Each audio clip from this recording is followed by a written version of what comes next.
హైదరాబాద్ నిజాం పాలక చరిత్ర గురించి, ఆనకట్ట నిర్మాతల గురించి ఒకసారి చూద్దాం. నాసిరుద్దౌలా ఇతను 4వ నిజాం అన్నమాట. 4వ నిజాం నుంచి ఒకసారి చూద్దాం. 4వ నిజాము నాసిరుద్దౌలా అన్నమాట. 4వ అసఫ్జా రాజ్యానికి ఇతను వచ్చాడు. ఇతను విలియం బెంటిక్ అనుమతితో చార్లెస్ మెట్కాఫ్ సంస్థను కూడా రద్దు చేశాడు. ఈ నాసిరుద్దౌలా కాలంలోనే అనేక మంది జమీందారు తిరుగుబాటుకు వచ్చేసారు. ముఖ్యంగా మునగాల జమీందారు జగన్నాథరావు, అమ్మలపాలెం జమీందారు వెంకట నరసింహరావు తిరుగుబాటు చేయగా రసేల్ సైన్యం ఆయన్ని ఆ తిరుగుబాటును అణచివేసింది. నసిరుద్దౌలా హైదరాబాద్ సంస్థానంలో 1846లో ఉరిశిక్షను కూడా రద్దు చేశారు. ఇతని కాలంలో ముఖ్యంగా 2 సంఘటనలు జరిగాయి అన్నమాట. అవి ఏంటంటే వహాబీ ఉద్యమం జరిగింది, లేదా బేరార్ ఒప్పందం జరిగిందన్నమాట. వహాబీ ఉద్యమం అంటే ముస్లిం బ్రిటిష్ వారికి వ్యతిరేకంగా చేసిన తిరుగుబాటు. వహాబీ ఉద్యమం అంటే ముస్లింలు బ్రిటిష్ వారికి వ్యతిరేకంగా తిరుగుబాటు చేశారన్నమాట. భారతదేశంలో బ్రిటిష్ వారికి వ్యతిరేకంగా తిరుగుబాటు చేసిన ఫకీర్లు అనమాట, సన్యాసులు, రాజస్థాన్లో అనమాట, కులులు, బిల్లులు, జమీందారులు, వహాబీలు. బ్రిటిష్ వారికి వ్యతిరేకంగా తిరుగుబాటు చేసిన ఫకీర్లు, సన్యాసులు, కులులు, బిల్లులు, జమీందారులు, వహాబీలు ఉన్నారు. ఈ వహాబీ ఉద్యమాన్ని భారతదేశంలో ప్రారంభించారన్నమాట సర్ సయ్యద్ అహ్మద్ ఖాన్. ముస్లిం లా విద్య కోసం కృషి చేసిన మొదటి వ్యక్తి కూడా ఈయనమాట. ఆంగ్లో ఓరియంటెడ్ ముస్లిం కళాశాలను కూడా స్థాపించాడు ఈయన 1875లో. ఆర్య సమాజ్, దివ్యజ్ఞాన సమాజ్ 1875లోని go back to Muslim Syed Mohammed Hyderabad Wahabi ఉద్యమం నాయకత్వం వహించిన నాసిరుద్దౌలా తమ్ముడు బారుద్దౌలా అనమాట. గోల్కొండ కోటలో కూడా బంధించి అక్కడ తీశారు. ఇక్కడ ఈ వహాబీ ఉద్యమం కడప, కర్నూలు కూడా నాయకత్వం వహించింది గులాం రసూల్ ఖాన్ అనమాట. గులాం రసూల్ ఖాన్ తిరుచినాపల్లి జైలుకు కూడా పంపారు. ఈ విధంగా వహాబీ ఉద్యమాన్ని కొంతవరకు తగ్గించింది కూడా వీళ్ళు అనమాట. హైదరాబాద్ మొదటి పాఠశాల సెయింట్ జార్జ్ గ్రామర్ స్కూల్ కూడా నేర్పుతున్నాడు. చందూలాల్ తర్వాత ప్రధానమంత్రి సిరాజ్ ఉల్ ముల్క్ అనమాట. ఇతని కాలంలో శాంతి భద్రతలు కూడా క్షీణించాయి. నిజాం బ్రిటిష్ ప్రభుత్వం నుంచి తీసుకున్న 60 లక్షలు 1850 డిసెంబర్ 31 చెల్లించాలని బ్రిటిష్ వారు నిజాంకు షరతు పెట్టారు. నిజాం తన ఆస్తులను, తన జీవనంపై నగలను అమ్మగా చేర్చగలిగారు. మిగిలిన 50% 1853 లోపు తీర్చమని డల్హౌసీ నాసిరుద్దౌలాకు మధ్య బేరార్ ఒప్పందం జరిగింది. దీని ప్రకారం నిజాం బ్రిటిష్ వారికి బీరారు, రాయచూరు, ఉస్మానాబాదు, ఉదయపూర్లు ఇచ్చారన్నమాట. ఈ అవమానం భరించలేక సిరాజ్ మరణించారన్నమాట. ఈ సమయంలో 24 సంవత్సరాల వయసు కలిగిన సాలార్జంగ్ సిరాజుద్దౌలా కాలంలో సిపాయి తిరుగుబాటు జరిగింది. ఈ తిరుగుబాటు ప్రారంభమైన రోజులకే సిరాజుద్దౌలా మరణించారన్నమాట. ఈ విధంగా 4వ నిజాము బ్రిటిష్ వారి నుంచి 60 లక్షలు తీసుకున్నారు అనమాట. అది చెల్లించని బ్రిటిష్ వారికి షరతు కూడా పెట్టారు. 1850 డిసెంబర్ 31 చెల్లించమని షరతు కూడా పెట్టారు. అందులోనే మొత్తాన్ని అప్పులు తీరిస్తే అప్పులన్నీ తీర్చాడనమాట నిజాం తన ఆస్తులన్నింటిని అమ్మి. ఆ తర్వాత 5వ నిజాము అఫ్జల్ ఉద్దౌలా. ఇతనే 5వ అసఫ్జా అంటారన్నమాట. 5వ నిజాంకు ప్రసిద్ధి గాంచారన్నమాట. ఇతని పేరు మీద హైదరాబాద్లో అఫ్జల్గంజ్ మసీదు, అఫ్జల్గంజ్ బ్రిడ్జి కూడా నిర్మించారు 5వ నిజాం పేరు మీదుగానే. హైదరాబాద్లో చేతివీధి బొల్లారం రెసిడెన్సీ కూడా ఇతని కాలంలో నిర్మించారన్నమాట. బొల్లారం నిర్మాత శామ్యూల్ కూడా ఇతనే. ఇతను ప్రధానమంత్రి అయిన సాలార్జంగ్ అంతా కలిసి సిపాయిల తిరుగుబాటును కూడా అణచివేశారు. ఈ తిరుగుబాటు అణచివేసిన తర్వాత అఫ్జలుద్దౌలాకు స్టార్ ఆఫ్ ది ఇండియా అని బిరుదు కూడా ఇచ్చారు. స్టార్ ఆఫ్ ఇండియా అంటే విశ్వాసపాత్రుడు. ఇతని కాలంలోనే 1869 తపాలా శాఖ, కస్టమ్స్ శాఖ, అటవీ శాఖను కూడా ఏర్పాటు చేశారు. ఈ అసఫ్జా 5వ అఫ్జల్గంజ్ ఇతని కాలంలో 1860 హైదరాబాద్లో మొట్టమొదటి తపాలా బిల్లును కూడా ప్రవేశపెట్టారన్నమాట. 1870లో అమల్లోకి వచ్చింది. భారత్లో 1861 తపాలా శాఖ కూడా ఏర్పడింది అనమాట. ఇక 9వ రాజు 6వ నిజాము అసఫ్ జహా. ఇతని బిరుదు కూడా లిటిల్ పేరుతో రంగేలి రాజా మహమ్మద్ షా అనమాట. ఇతని స్థానకులు సాలార్జంగ్ 1, అమీర్ కబీరు అనమాట. మొదటి పేరు సాలార్జంగ్ 1, సాలార్జంగ్ 2.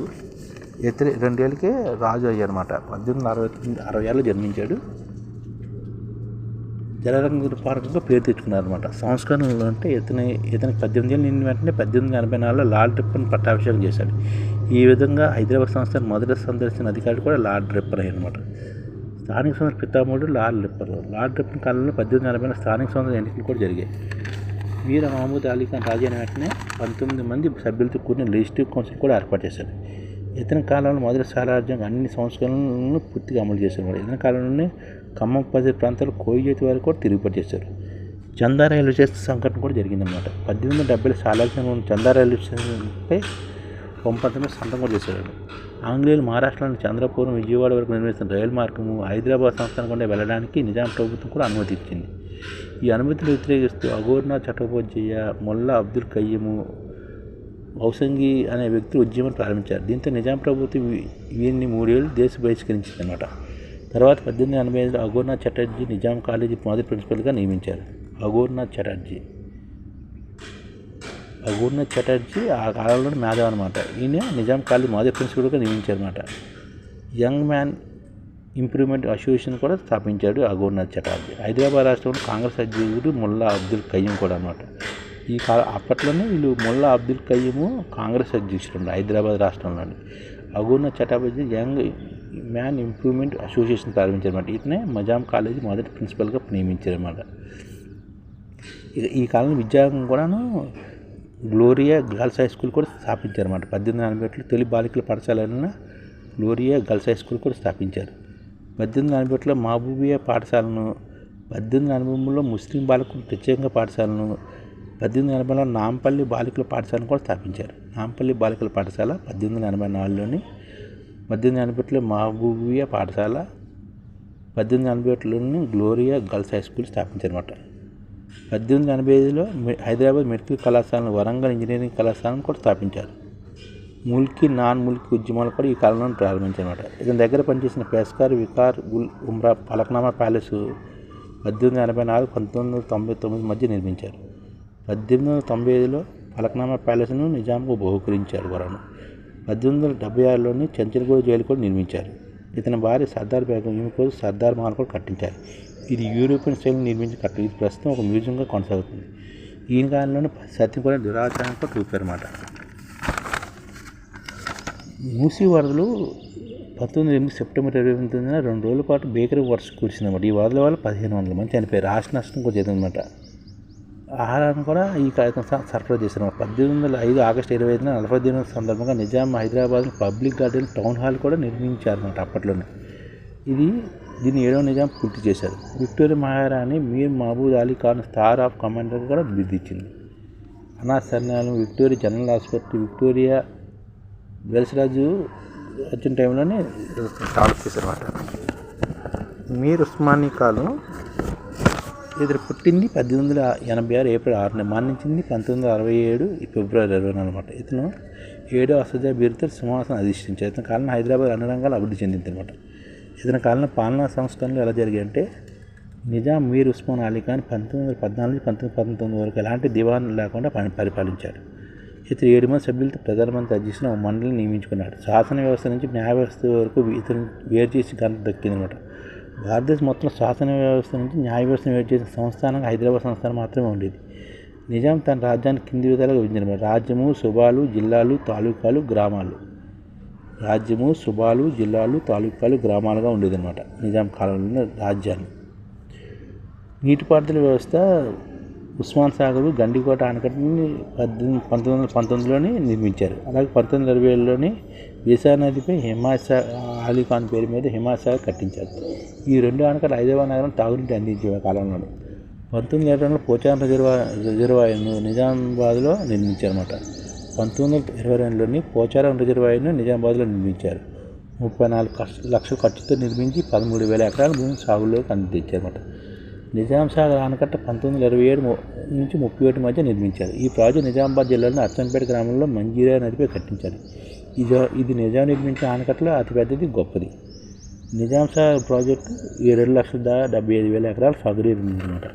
పాలేరు ప్రాజెక్టును ఖమ్మంలోని పాలేరు నదిపై నాయనకొండ అనే గ్రామంలోని 1924-29 మధ్య నిర్మించారు. ఖమ్మం జిల్లా నిర్మించిన ప్రాజెక్టుల్లోని వైరా ప్రాజెక్టు, సింగబూల రిజర్వాయరు, మానేరు రిజర్వాయర్ కరీంనగర్ జిల్లా సిరిసిల్ల తాలూకాలు నిర్మించారు. ఇది 18 గ్రామాల్లోనికి 2,50,000 ఎకరాలకు సాగునీరు అందిస్తుందన్నమాట. ఈ ప్రాజెక్టుని దాదాపుగా 107 కిలోవాట్లను విద్యుత్పత్తి చేస్తున్నారన్నమాట. అలాగే మీర్ ఉస్మాన్ అలీ ఖాన్ 1914లో పురావస్తు శాఖను, 1930 పబ్లిక్ గార్డెన్ మ్యూజియం కూడా ఏర్పాటు చేశారు. ప్రస్తుతం ఈ మ్యూజియంను British archaeology museum public garden మ్యూజియంగా పేరు మార్చారన్నమాట. అజంతా ఎల్లోరా గృహాల పరిరక్షణ కోసం కమిటీని కూడా నియమించారు. నిజామాబాద్ జిల్లా బోధనలో 1930లో నిజాం పంచదార మిల్లును కూడా స్థాపించారు. వరంగల్లో 1930లో అజంజాహీ మిల్లును కూడా స్థాపించారు. సిర్పూర్ కాగజ్ పేపర్ మిల్లును 1939లో ఆదిలాబాద్లో నిర్మించారు. సనత్ నగర్లో ఆలివ్ మోటార్ వెహికల్ ఫ్యాక్టరీని కూడా స్థాపించారు. 1921లో హైదరాబాద్ థర్మల్ పవర్ ప్రాజెక్టును కూడా స్థాపించారు. విద్యా సంస్కరణ ఏ విధంగా చేశారంటే ఉస్మానియా విశ్వవిద్యాలయానికి సంబంధించి మొదటి ఫర్మానాన్ని 1917లో, రెండవది 1918లో, చివరి ఫర్మాన్ 1919లో ఆగస్టు 7న విడుదల చేశారన్నమాట.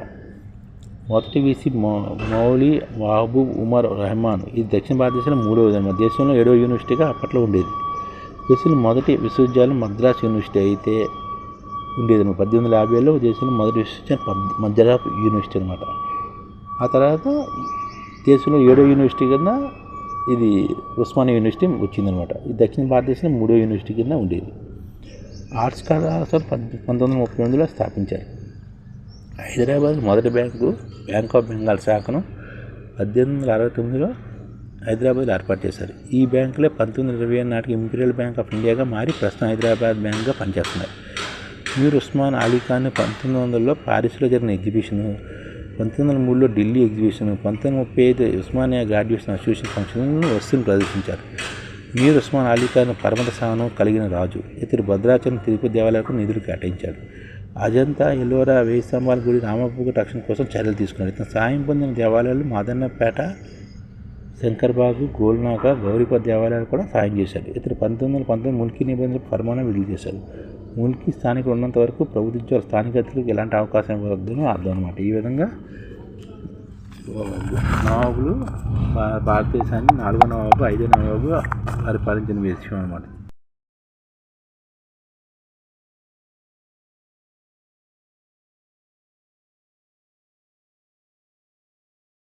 ఈ ఛానల్ ముఖ్య ఉద్దేశం ఏంటంటే మన తెలుగు రాష్ట్రాల్లో 1 కోటి మందికి సంఘటిత రంగాల్లో ఏ విధంగా ఉద్యోగాలు ఇవ్వవచ్చు, కనీస నెల జీతం 30,000 వరకు ఏ విధంగా ఇవ్వవచ్చు, ఏ విధంగా చేస్తే ఉద్యోగాలు సృష్టించబడతాయో వివరిస్తూ ఈ ఛానల్ వీడియోలు వస్తాయి.